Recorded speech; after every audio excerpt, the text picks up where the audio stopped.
Olá pessoal, tudo bem com vocês? A paz do Senhor a todos, maranatas, ex-maranatas. Esse vídeo é destinado a esse grupo e também aos curiosos aí sobre história da igreja, né? Seitas, heresias e etc.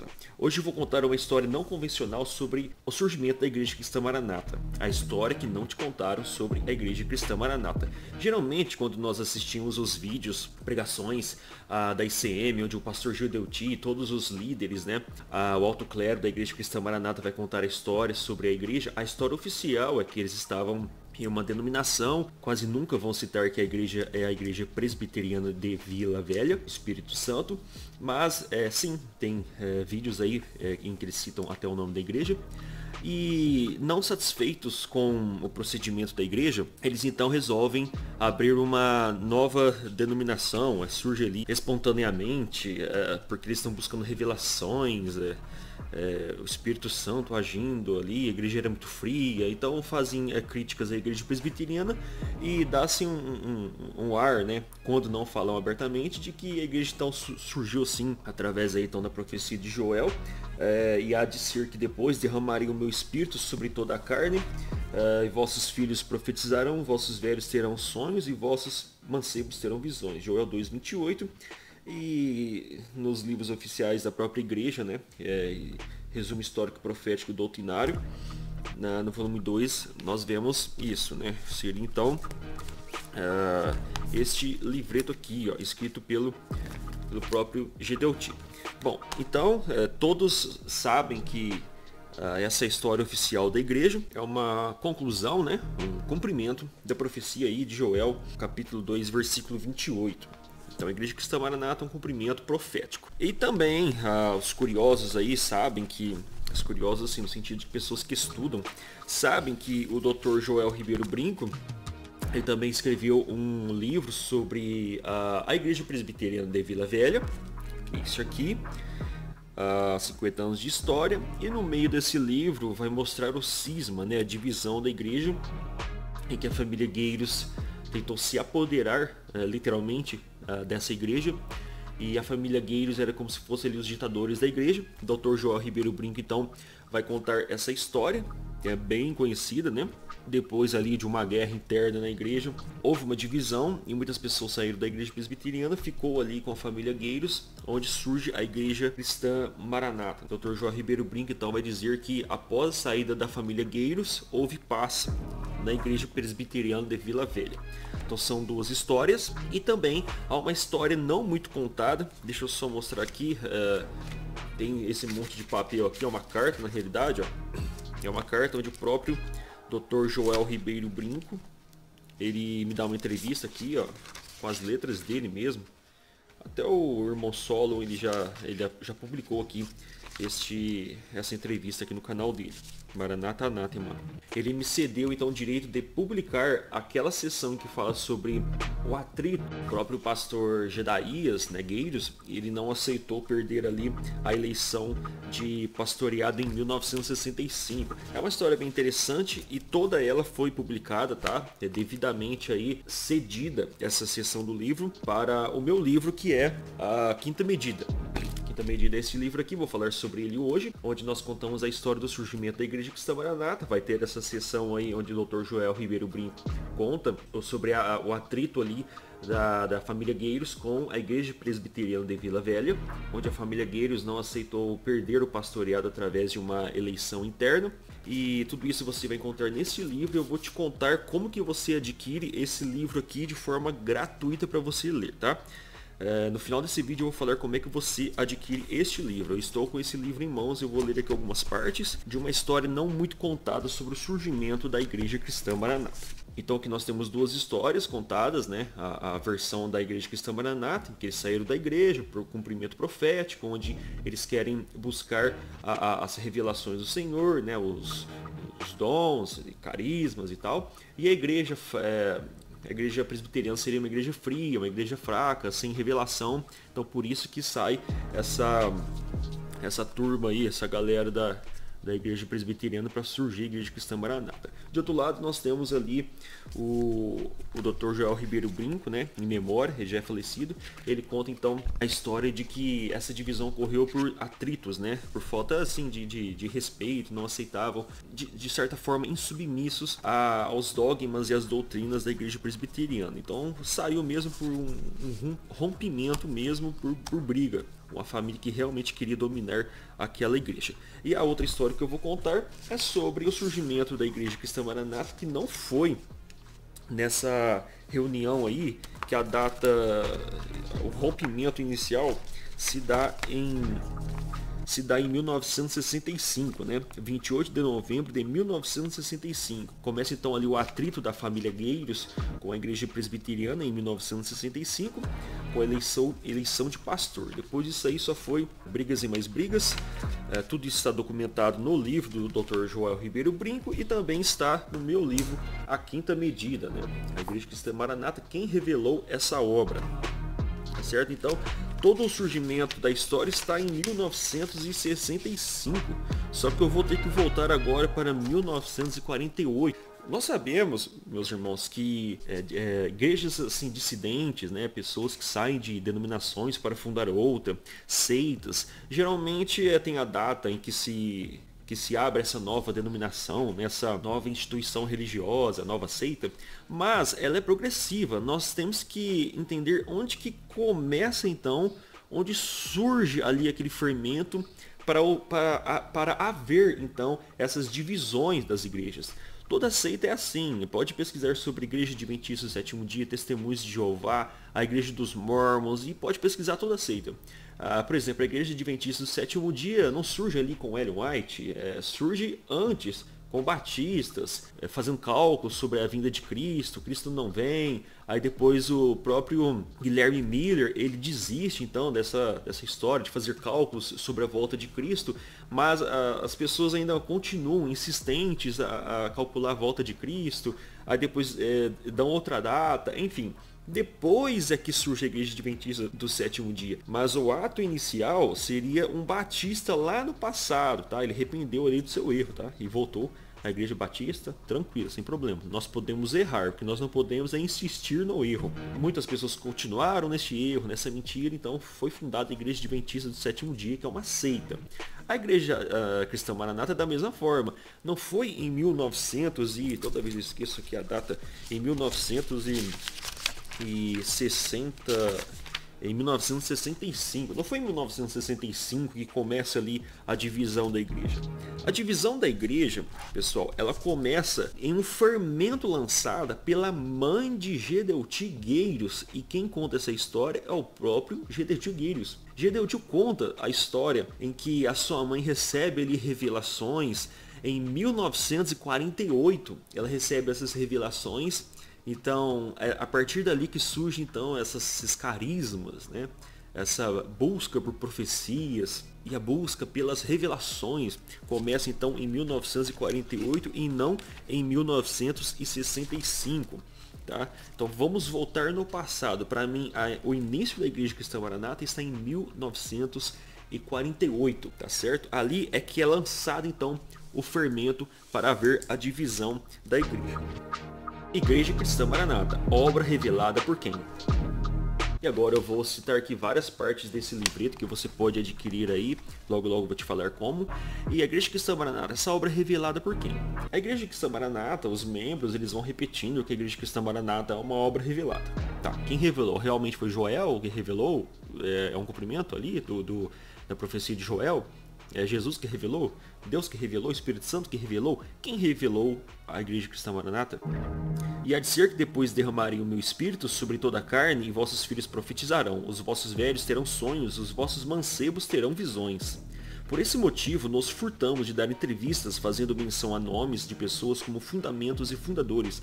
Não é que não mereçam, pois muito foram aqueles que tiveram participação efetiva nesse mistério, quando estamos trazendo à memória algo que já existia como um projeto profético, que estava em andamento em todo o mundo, chamado Avivamento. Resumo histórico profético doutrinário. Volume 2, página 34. Bom, daí tudo bem, né? Cumprimento profético, é uma igreja, tá? vamos ver que se realmente essa igreja ela é revelada por Deus, né? Vamos ver que cumprimento profético que é esse. Vários avivamentos houve na história, realmente. Alguns a gente considera falso, né? Outros a gente considera verdadeiro, mas houve vários avivamentos na história.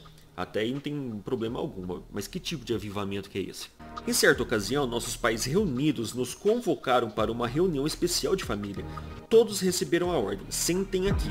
Minha mãe tomou a palavra dizendo, olhe, hoje nessa data comemora-se um grande acontecimento que estava profetizado e esperado por nós que vivemos aguardando esse dia. Esse momento profético se refere a um grande sinal relacionado com a vinda do Senhor Jesus.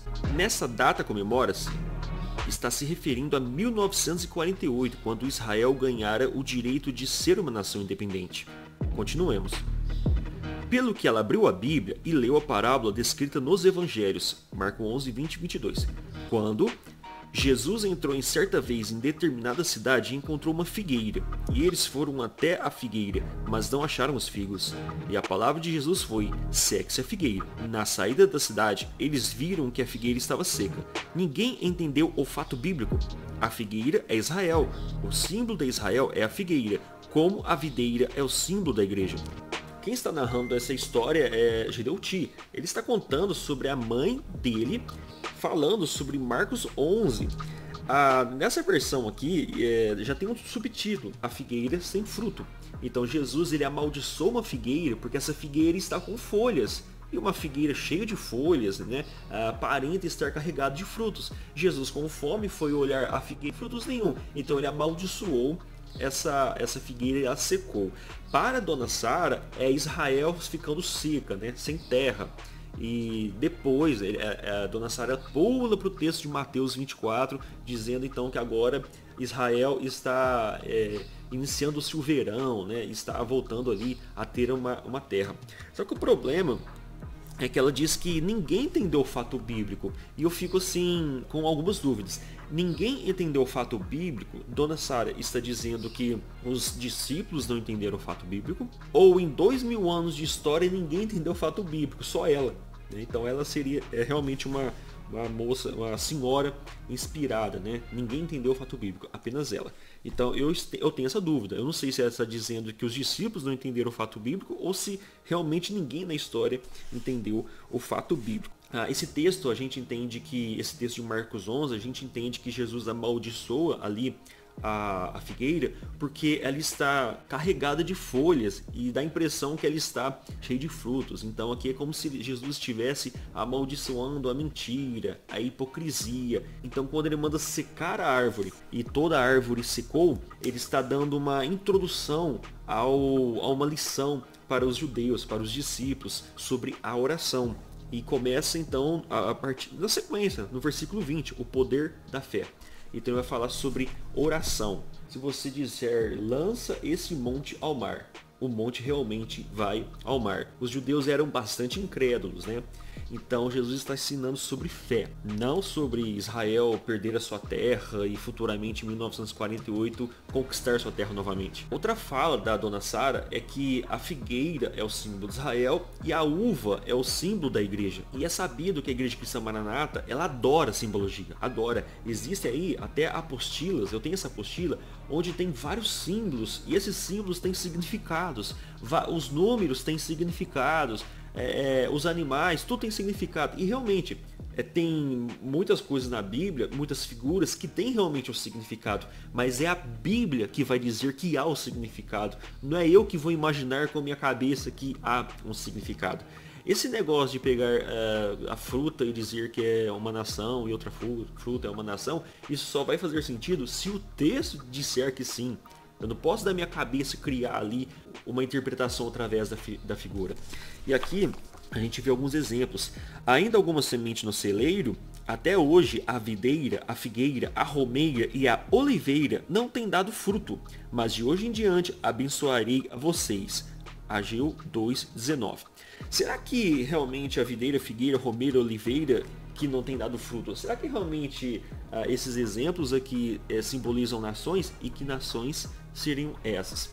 Esses frutos, esses alimentos que são mencionados na Bíblia são alimentos comuns naquela região. Cada texto vai ter um contexto, mas simboliza fertilidade, né, alimento realmente, pessoas se alimentar. Cada texto vai dar seu contexto. Nem sempre está dizendo que esses alimentos se referem a algo espiritual, que você tem que desvendar essa cabala mística. Outro texto é: vocês os reconhecerão por seus frutos. Pode alguém colher uvas de um espinheiro ou figos de ervas daninhas? Aqui neste contexto de Mateus 7 não faz sentido nenhum você colocar nações. Os frutos aqui são literalmente frutos, porque a lição aqui é uma árvore frondosa levando pedradas, açoites, porque está produzindo bons frutos. Então nós reconhecemos essa árvore pelos seus frutos, ou seja, as pessoas vão me conhecer pelos meus frutos. As pessoas conhecem você pelos seus frutos. Não tem nada de nação aqui. Se você colocar nação aqui, não faz sentido. Vai perder completamente o contexto do que o Senhor Jesus está dizendo. Eu tinha 16 anos e questionei: é isso, o que quer dizer? E minha mãe respondeu: é que nessa data Israel se organizou como nação, depois de ter voltado para sua pátria. Jesus falou profeticamente sobre o assunto. Quando a figueira brotar, eis que está próximo o verão. Era exatamente isso. Israel voltou à sua pátria. A figueira que estava morta há 2000 anos agora renascia, com o povo de volta à sua pátria. Não interessa a nós se a pátria estaria neste ou naquele lugar. Fato irrelevante, porque o nosso interesse é profético. Sabemos que existe um cristianismo histórico maravilhoso que nos trouxe até aqui, mas que existia outra mensagem bíblica que não estava situada na disputa entre o capitalismo e o comunismo. Quem conhece apologética, quem estuda apologética, quem gosta de história da igreja e percebe que as seitas elas surgem através de profecias, através de uma nova revelação. Quase sempre, meus amigos, os textos que são escolhidos são textos de difícil compreensão. São parábolas, profecias. Ninguém escolhe um texto literal, fácil de entender para fazer uma nova doutrina. Sempre os falsos mestres, os sectários, né, os falsos profetas vão escolher textos de difícil compreensão para poder criar novas doutrinas. E parece que a dona Sara, com todo esse respeito, com todo o amor, mas parece que ela está enquadrada como uma falsa profetisa, igual Ellen White, Valnice Milhomens, Mary Baker, né? Entre tantas outras profetisas aí na história. Ela pegou um texto bíblico de um pouco de dificuldade de compreensão e jogou muita figura em cima desses textos para fazer ali uma nova releitura daquilo que a teologia, os teólogos já estão há anos falando a respeito desses textos. Pode pegar vocês os comentários bíblicos na internet, a grande maioria tem uma compreensão semelhante. Por quê? Através do contexto, nós entendemos que o contexto é esse. Os falsos mestres, os falsos teólogos, né, sempre vão puxar a sardinha para o seu lado e vão dar outro significado completamente diferente. Interessante que a dona Sara vai dizer que o nosso interesse é profético, não é teológico, mas é profético. Porque se você for ficar em cima da teologia, você vai ter que provar todas as suas palavras através da exegese, através da hermenêutica. Mas o nosso interesse é profético, ou seja, é Deus que me revelou, não precisa provar nada. Se você quiser acreditar, você acredite, você tem que ter fé. Se você não acreditar, a culpa é sua, porque você não teve fé. Esse é o problema desse interesse profético. E ela vai dizer que é exatamente isso. O texto de Mateus 24 está falando sobre Israel voltar a ter a sua pátria.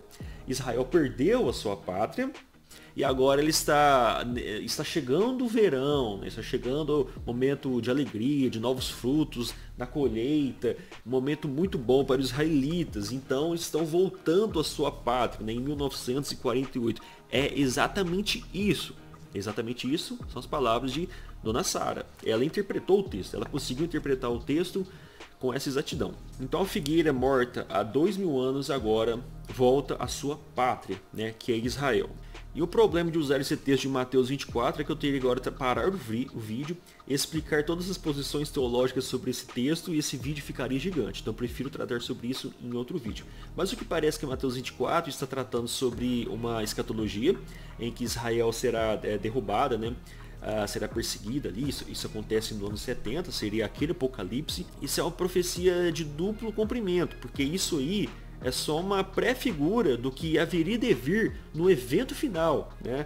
Na perseguição final, na grande tribulação.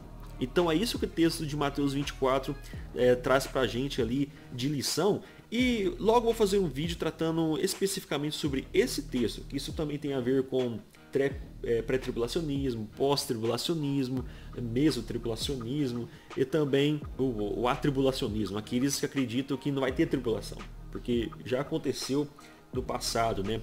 O preterismo. Vou tentar fazer um vídeo falando só sobre essas posições e vamos dar seguimento. Dona Sara, ela cancelou todos os estudos bíblicos a respeito deste texto e ficou com a posição dela. Israel volta para sua pátria. E aqui neste livro eu dou algumas posições, eu falo um pouquinho a respeito disso, mas o fato é que se em 1948 Israel volta à sua pátria, e isso está ligado com Mateus 24, o ônus da prova é de quem faz a afirmação. Então quem deveria fazer a afirmação desse texto, provar exegeticamente, teologicamente, quem deveria provar que realmente esse Dona Sara está correta seria a igreja cristã Maranata, né?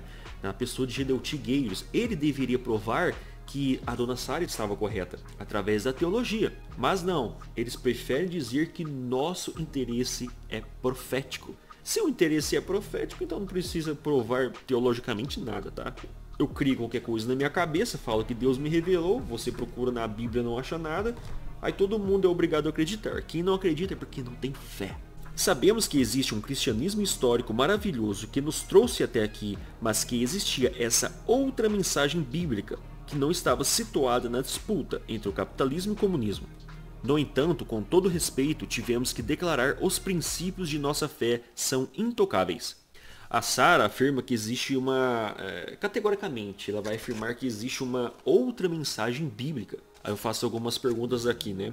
Qual seria essa outra mensagem bíblica? Seria a quinta medida? A revelação dos pastores, né? Seria o grupo de intercessão, clamor pelo sangue, quimerismo? Que outra mensagem bíblica que seria essa? Recentemente eu fiquei sabendo de um ex-pastor da Igreja Cristã Maranata. Isso aí são os ex-membros que postaram em um grupo lá da Maranata. E falou que esse ex-pastor está na bebedeira, está no mundo e saiu da Igreja Cristã Maranata, está cometendo muitos pecados. A pergunta que fizeram lá, o questionamento foi: esse pastor realmente foi revelado para ser pastor da igreja? Se Deus que revelou, por que ele caiu nessa vida? Deus revelou a pessoa errada? É muito estranho tudo ser revelado nessa Igreja Cristã Maranata, quando às vezes até o próprio templo é revelado. Buscam em oração, encontram lá um local, montam um templo e depois esse templo é fechado e é vendido. É estranho. Por favor, não coloquem na boca de Deus palavras que não foi Ele que disse. Não façam isso. E o pior de tudo é que se eu não acredito, a minha fé que é fraca. Bem Kenneth Hagin isso aí, né?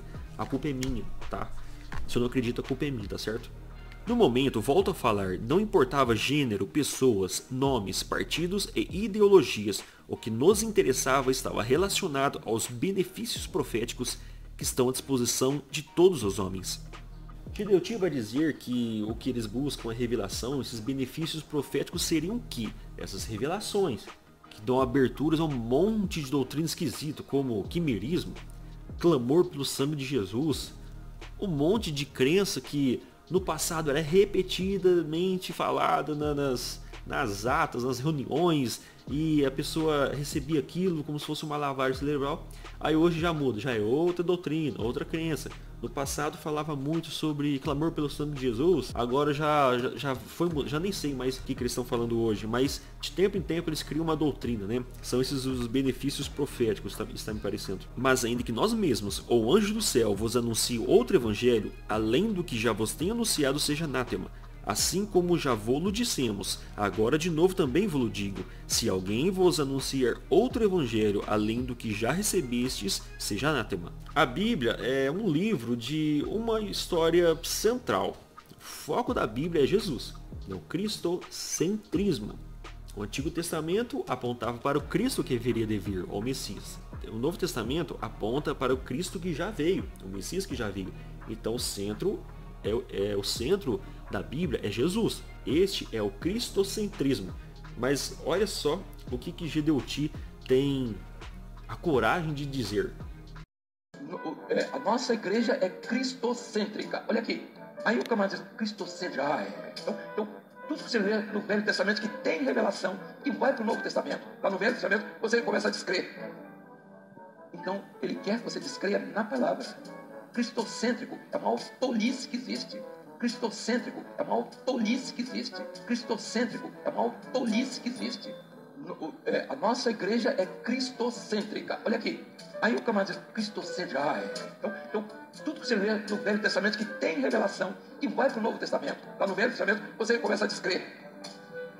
Então, ele quer que você descreia na palavra. Cristocêntrico. Sua doutrina é exclusivamente baseada na Bíblia Sagrada. Bom, se a Igreja Cristã Maranata tem suas doutrinas baseadas 100% na Bíblia, é apenas agora pegar a Bíblia e provar que essas doutrinas estão na Bíblia. É muito fácil. Encontre aí clamor pelo sangue de Jesus, quimerismo e outras doutrinas estranhas que a gente não vê em lugar nenhum. Procura isso na Bíblia. Aí o argumento é aqueles bem inteligente. Olha, mas a Trindade não tem na Bíblia. Me mostre a Trindade na Bíblia. A palavra Trindade é 3, tá? É 3, só. Acabou. Bem diferente de quimerismo. Clamor pelo sangue de Jesus. Se você não quiser falar a Trindade, fala. Deus é trino. Como é que você vai falar isso? Agora é quimerismo. Tá. Tudo bem. São questões que a gente já falou em outros vídeos e questões que nós vamos falar em outros vídeos. Tá? E agora eu vou parar por aqui. Se você quiser adquirir esse livro, tá? Eu vou deixar o link na descrição desse vídeo e vou deixar no primeiro comentário fixado. Você pode baixar o PDF gratuitamente, gente. É de graça, você pode baixar aí o PDF. A gente usou esse, pus os livros aqui, acabei mostrando, né? Esses livros aqui é os que estão citados aí no vídeo. Também tem a revista Vem Maranata, que eu não sei onde eu coloquei. Eu tenho muito livro esparramado pela casa, em vários locais. Eu tenho que procurar esse livro, tá? Agora, se você quiser adquirir este livro aqui físico, tá? Porque não vai ser mais publicado. Quem comprou, comprou. Quem não comprou, não compra mais. O preço dele é R$65, entrega grátis aí pro Brasil inteiro. Você pode adquirir, tem apenas 5, acabou, tá? Não vai ter mais este livro. Mas o PDF está grátis, está anexado aí no primeiro comentário. Você clica no link e faz o download. Conclusão, pessoal. O início da divisão lá da igreja presbiteriana não é em 1968, foi isso mesmo? Acho que é 1968, né? O cisma. Foi na reunião de 28 de novembro de 1965. Foi ali a eleição do pastor da igreja presbiteriana. Interessante aqui, ó, em amarelinho, você vai ver aqui. Tá, família Geiros tentava introduzir doutrinas alheias ao presbiterianismo, dando ênfase às revelações, profecias e dom de línguas, deturpando a mensagem bíblica. Então eles já estavam dentro da igreja presbiteriana, que eu contar isso é o Dr. Joel Ribeiro Brinco, tá? Dentro da igreja presbiteriana eles estavam dando ênfase às revelações, tá? Isso acontece lá com a família Geiros, com Dona Sara. Em 1948 já estavam lá com essas revelações, com essas distorções bíblicas aí, ficam com a revelação, mas não com a Bíblia. Você não precisa dar ênfase na Bíblia, tá? Você vai dar ênfase nas revelações. Eu não preciso provar para você que eu estou certo. Você acredita se você quiser. Se você não acreditar, a culpa é sua, porque a revelação vem de Deus. É mais ou menos isso aí o que a Igreja Cristã Maranata ensina. E foi isso que aconteceu ali com a família Geiros dentro da igreja presbiteriana. Então, para mim, em linha cronológica, não foi na reunião de 28 de novembro, onde que começou ali o cisma, né, e a divisão daqueles membros da igreja presbiteriana que saiu e foram e se tornou futuramente a Igreja Cristã Maranata. Para mim, esse fermento foi lançado no início, em linha cronológica, o começo o início está em 1948, naquela reunião com a família Gueiros, né? E Dona Sara sendo a mulher que praticamente iniciou esse movimento de revelação na família Gueiros, ok? Se você gostou desse vídeo, compartilhe, meus amigos, compartilhe aí. Precisamos de likes e comentários para o nosso canal voltar aí a ter visualização. Lembrando que o YouTube está dando mais ênfase a shorts e coisas bestas que não nos interessam. Então qualquer canal que você gosta, compartilhe os vídeos, curte, comenta, faça um comentário é o suficiente para subir um pouco e dar engajamento no vídeo, tá? E nos vemos então nos próximos vídeos. Até mais!